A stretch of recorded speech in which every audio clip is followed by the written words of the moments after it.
this morning off camera I built this back wall and raised it. It was heavy but managed it.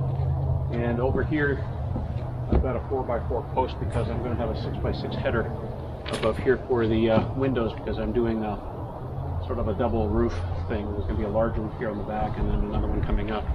But the next thing I have to do here is to measure out where I'm going to put the door. I have a roll-up door here by a company called lead vision, whatever. Anyways, it's a 5x6 foot roll-up door.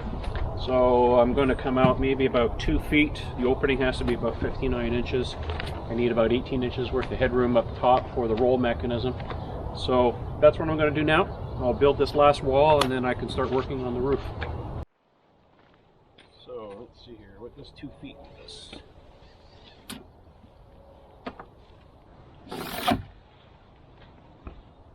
2 feet. And I need an opening of 59 inches. Be right here. And that's my opening. So then I have a post here. Yeah, that'll be pretty good. 6 feet. That's not very high. 6 foot door, huh? I got lots and lots of headroom. So that's what I'm going to do.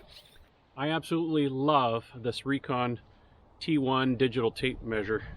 It's not sponsored or anything like that. I bought it with my own money. Matter of fact, I ordered it on Kickstarter right when it was first announced. So it took about 1.5 years, almost 2 years to get this. But anyways, it's really slick because it allows you to record your measurements. It also has a function where it will take the length of the unit into account, so that when you do inside measurements, you're not bending the tape. You can just go right butt up to the end and you get precise measurements and you just record it. However, don't forget, if you use that function, turn it off, because you'll end up cutting your wood about 6.5 inches too short. Ask me how I know. Anyways, it's easy to do. Just go in the menu and just flip it off. But anyways, really slick. It also has a laser. You probably can't see that on camera here, but there's a laser that you can turn on, and it shines right down, right where the line is on the butt of the tool is, take your measurements. So if you want very precise measurements, you just use the digital LCD display in there, and then it just calculates right where you are, and then just draw a line. It's an awesome tool. By the way, it also has an app on your phone. So as you do record your measurements, it shoots it off to the phone. So in the app, you can also take pictures of your project or your wall or whatever you're working on, and you can drag the measurements onto the screen so that when you go and do your cuts, they're perfect. You don't have to measure anything, you don't have to write anything down, you just have your phone. Anyways, it's a great tool. It's not cheap, but I love this thing.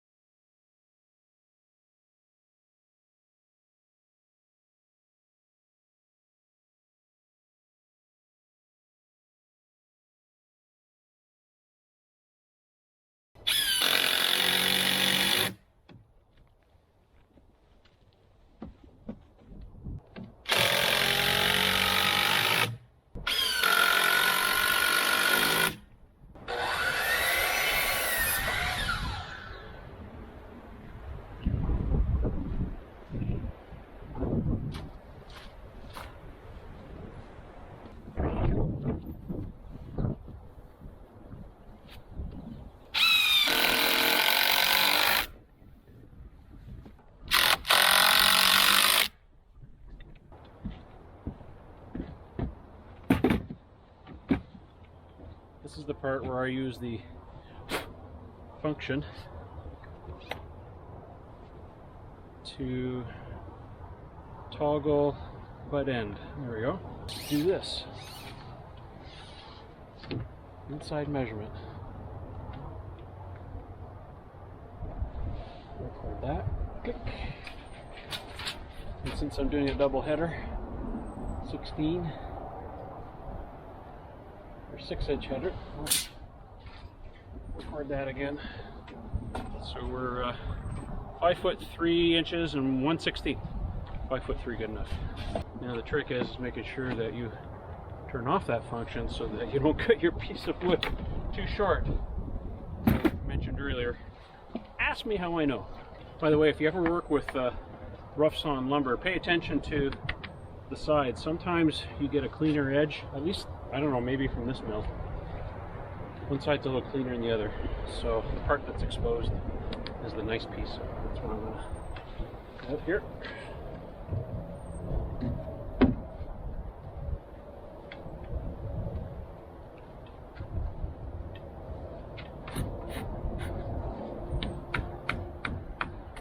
Yeah, that's good. Nail it all down later. I'm just going to tack it in.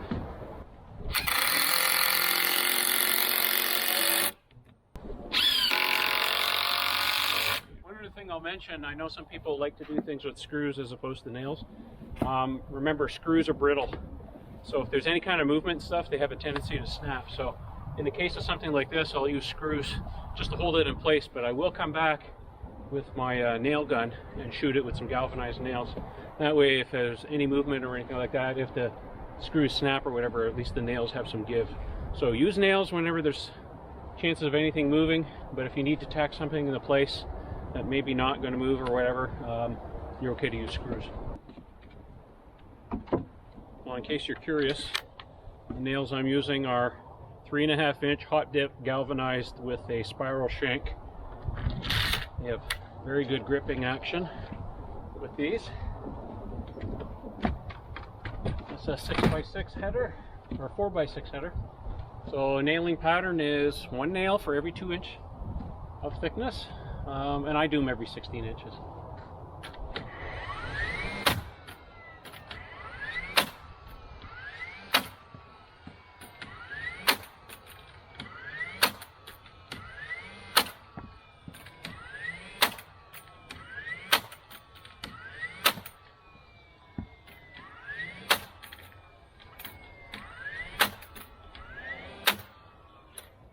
A little bit heavier than a pneumatic nailer, but sure is a lot more portable.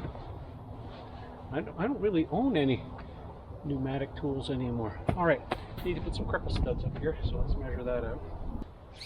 Oh, every 16 inches. 16,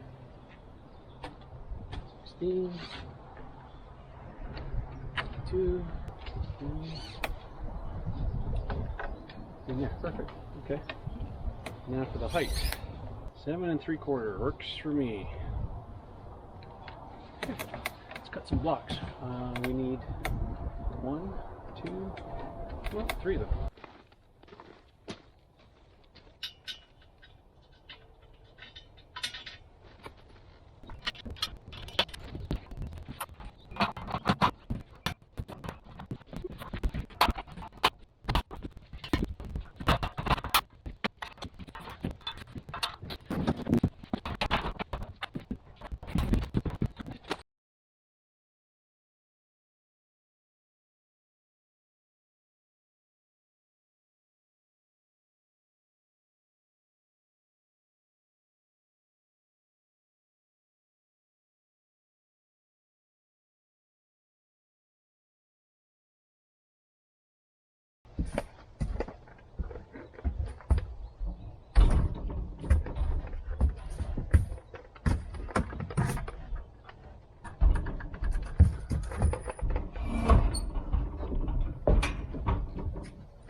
So I'm trying to determine right now is how high to make this upper part. I have 3 shed windows that are going to be sort of evenly spaced, but my board and batten at the highest peak, I can't be more than 10 feet. So to the top of this 2x6 post that I've put in is 8 feet. So I've got another 2 feet to play with. So I put another 2x4 up on here, and then I'm going to use these doubled up blocks sort of to frame in sort of the middle window at 16 inches plus another 6, and that gives me the 2 feet that I need. I'm saying 10 feet. I have, you know, a couple 3 inches more to play with at the peak. The rest of it's 8 feet, not a problem. So I'm going to put these blocks in first on either end, try and get the upper post put into place, the other 2x6, and then that will determine where I'm going to put the 2 side windows. So see how this goes. Just so you can understand, you can see here that I've mocked this up. So this is the 2x4 on top of the 2x6, and then I've got 16 inches, another 2x6 there. And these blocks are just kind of simulating, if I have to, I can fur it out a little bit. This will be doubled up, obviously. There's the shed window over there, you can see. So that should fit in there. Let's just double check. We're at 16. Yeah, we're at 16 there. So should work for the most part. And, you know, the overall length is, yes, 24 inches, 2 feet, so it should work. All right, let's put some blocks up.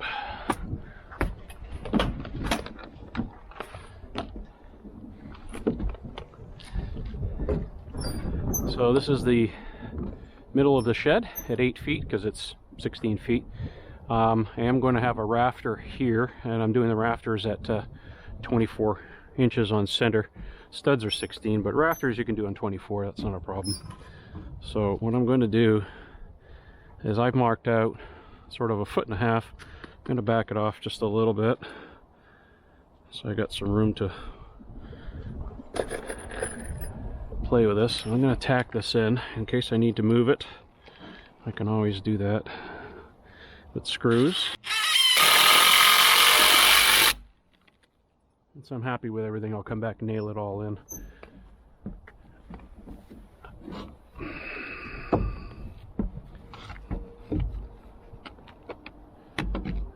Before we commit, let's just double check our measurement.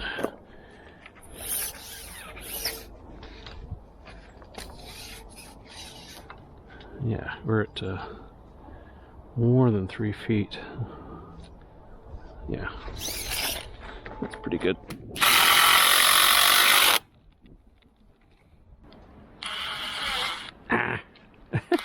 Problem with wearing gloves with rubber, they get caught.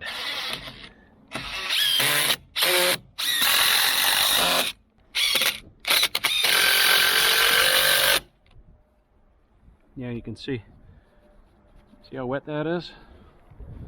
It's going to take some time to dry out.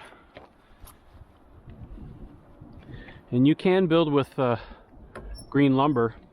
The only thing is, if you're using board and batten, I'll show you later on when I go to put that on there, you have to nail it a certain way. You can't put 2 nails in every board because it'll shrink on you. It potentially splits. So you basically just put 1 nail in it, and then the battens go on the outside. But this stuff is fine. All right, let's do the other side.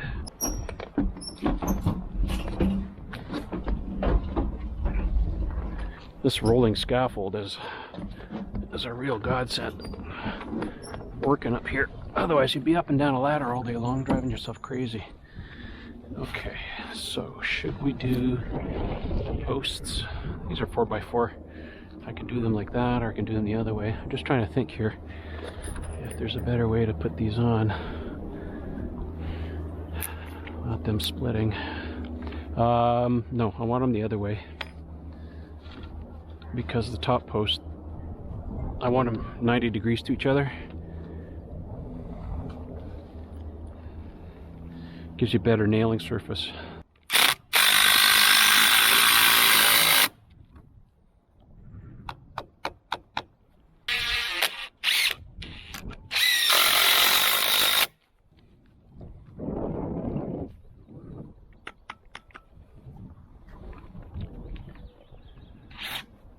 Okay.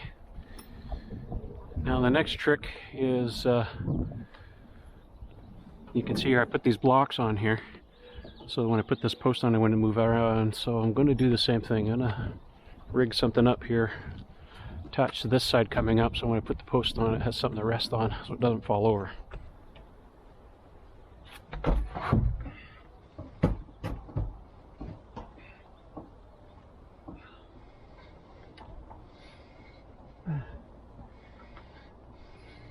There you go.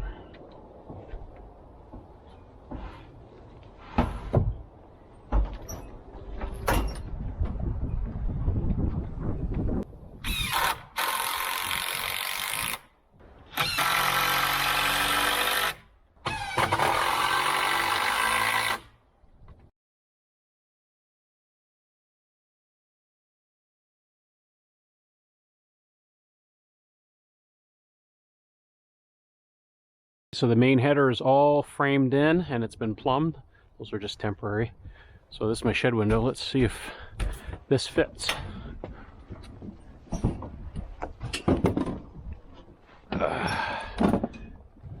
So the window is centered.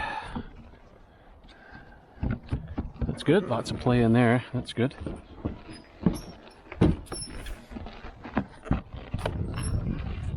Good. Lots of room in there, and I'm going to assume the other one's good too, because measure that. Definitely have to raise it a tiny bit though. So let's try 2 inches. See what that brings us. It sits nice on there. So I'm going to have to fur it out here with another one. Goodness. Get too old for this. Alright, so that's a little on the tight side. Tight. I think I have some dimensional lumber and that'll work out. Put some fillers in here. It should be pretty good. And then, like I said, we have rafters that are going to be coming off sort of up to about to the bottom right here, I think. And then the top rafters will come from that corner over there up to about here. It'll be 12 footers, so it might stick out about, I don't know, 16 inches or something like that. We'll see how it goes, but anyways, let's just fill this in. Figured I'd show you this tape measure. Hopefully you can see that here on the screen. Well, I'm going to go into the menu here and toggle main butt. So now you have something here on the screen that shows from the end. So now I can take an inside measurement like that and press plus to record it. So there's the first one, 36 7/8.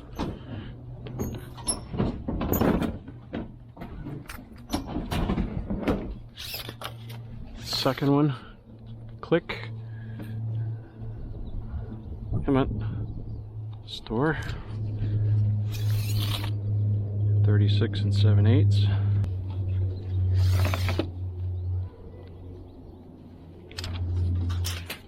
Thirty-six 7/8. Oh, I didn't press it. The second one here. Let's do that over again.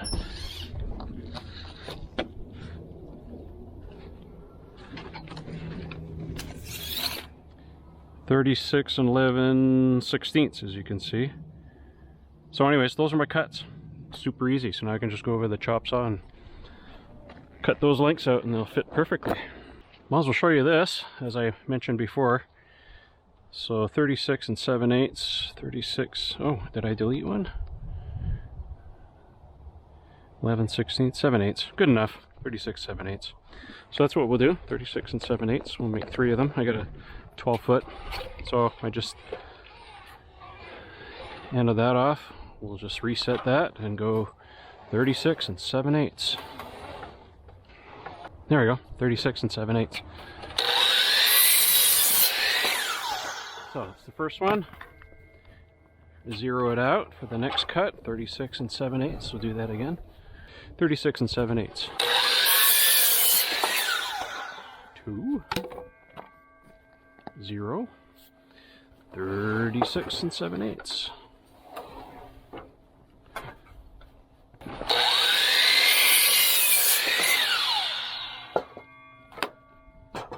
When you're not using it, you just put the leg up out of the way, press and hold to turn it off.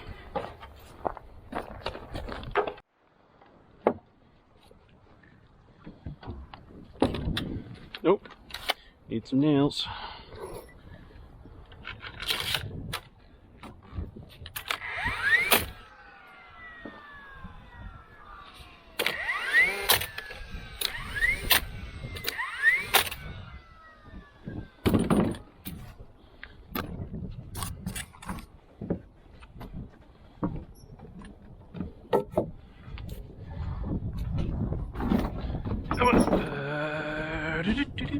Oop.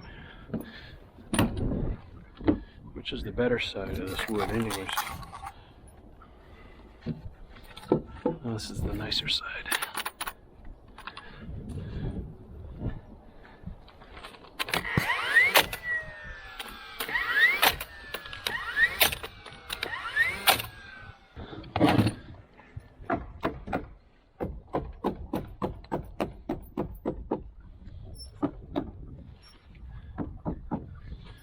Lush. We're good here.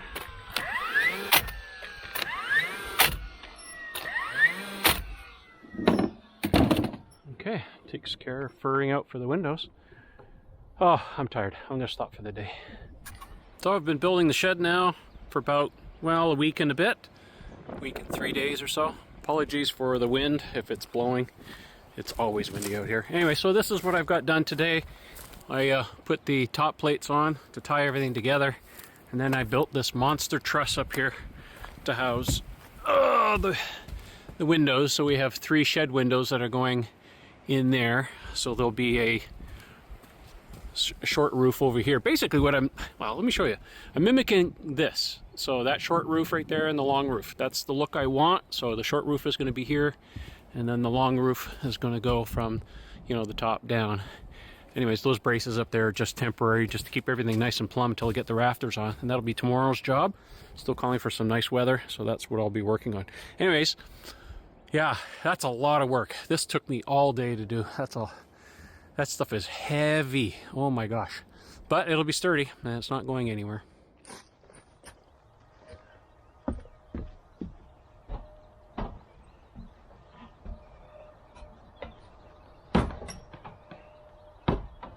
Well, I've been off for a few days. Caught some kind of stupid stomach flu. So that laid me out, but I'm back at the grind today. And I cut all the rafters here for the front of the shed. So I'm just going to install those.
This is what I have done after a day's work. Let's get this front roof on.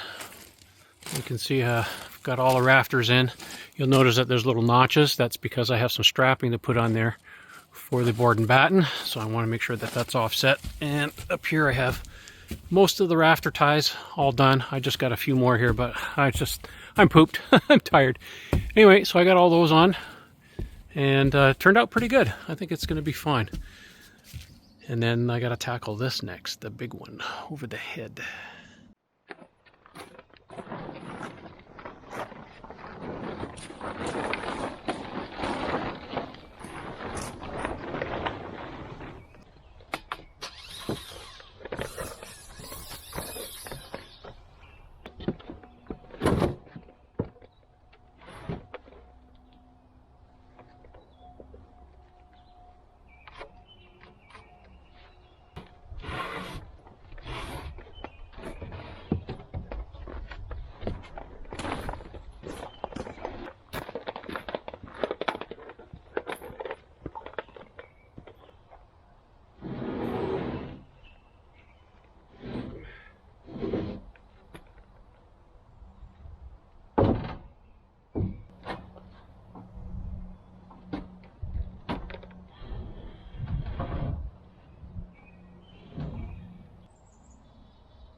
have exactly the right amount of rafters here, so I can't afford to screw this up. So I put a nail over here. It represents the outside of my wall, and I've measured from the peak to the outside. It should be 110 inches. Look at that, right on the money. 110 inches exactly. Perfect. So that's going to be my seat cut. And I have to trim off the other end a little bit, and then I'll go up 14 inches plus the fascia, which is 2 inches, 16-inch overhang, which is exactly what I want.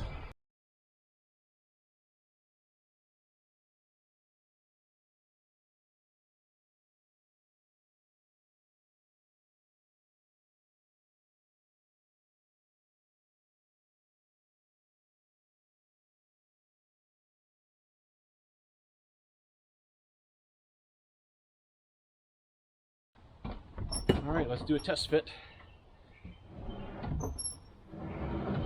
Now, by my own admission, I am notoriously stingy when it comes to buying materials. I don't like to buy, I try to be exact. I don't know why. I just hate spending more than I have to. So I think what it does for me is that it forces me to be extra careful with my measurements and to double and triple check. I can't afford to be loosey-goosey and just close enough. So we'll see what this does. This is the first one.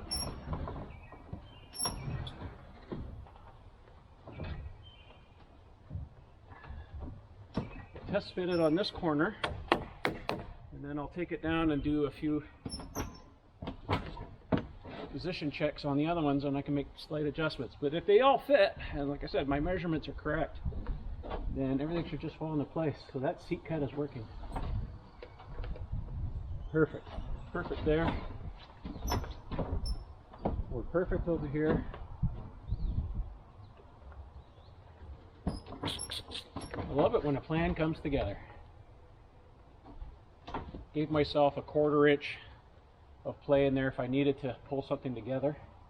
That's perfectly fine. And I got 14 inches of overhang there, plus the 2 on the fascia, so that gives me 16-inch overhang there, 16-inch overhang there. Sides are 12 inches. So let's see here. There's 11 of these rafters to do. 9 of them I have to cut because the outside ones are straight. So I always try to make sure that I leave two boards alone. Don't touch them. And then, right.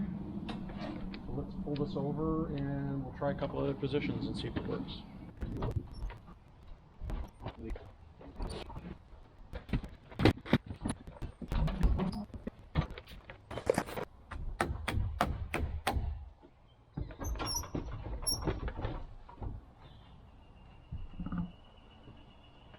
Oh yeah, it's perfect. Perfect. Okay, so I'm going to mark this one as the template, and I'll cut 8 more. 9, 10. Yeah, I need 8 more like this. Always mark your first one as your template. Never cut a second one and use that one, because any errors in your measurements and your scribing and stuff will just multiply. Always use one as your template, and then the others will fall into place. All right, well, let's take it down and cut some more.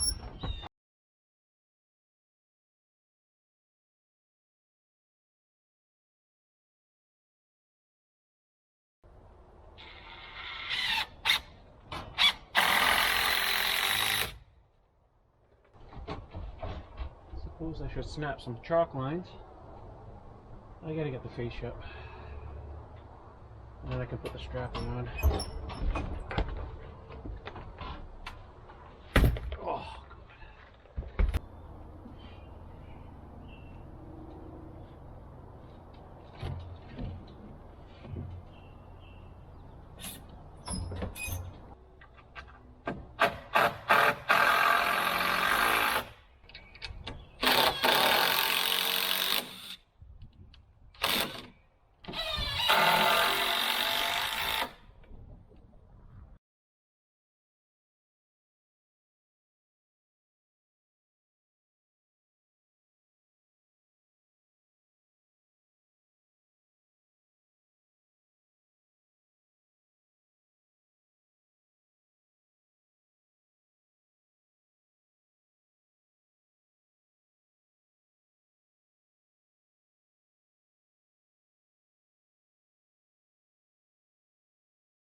both roofs are on. So I got the short pitch here. And then today I cut all the rafters and the fascia blocking and all that fun stuff for the large roof. So everything is on there. I just got to put the hurricane straps on. And then I got to put some strapping on top of the roof. Take a final measurement and order all the metal. There's a certain order as to how you do all this because I want to put house wrap on this, and I don't want to be dealing with all that stuff at the same time. So I got to think it through a little bit as to which order I got to do it in. But I think that's what I want to do, is get all the strapping and all the hard stuff done on the roof before the metal comes. And then I can do the house wrap on the outside and then continue on, get the roof on so that it's dried in, and then I can start doing the board and batten siding.